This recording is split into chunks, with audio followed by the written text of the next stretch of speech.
The Avro Vulcan was a British nuclear bomber that first flew just 7 years after the end of the Second World War in 1952.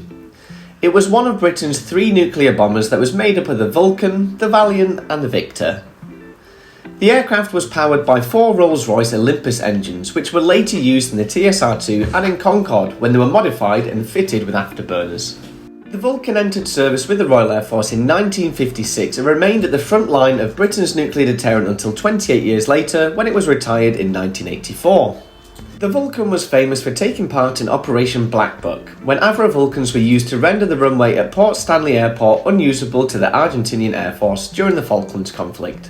Vulcans from RAF Waddington were flown out to the Ascension Island in the middle of the Atlantic Ocean. To reach the Falkland Islands, the aircraft had to be refuelled numerous times by Handley Page Victor Tankers and flew raids in excess of 6,500 miles in flights that lasted up to 16 hours. A total of 11 Victors were required for the primary and reserve Vulcans. One Vulcan was also nearly lost when fuel shortages led to it having to land in Brazil. This particular Vulcan was the last B-2 to be built and was flown into the former RAF Winthrop, now Newark Air Museum, from RAF Waddington on the 7th of February 1983.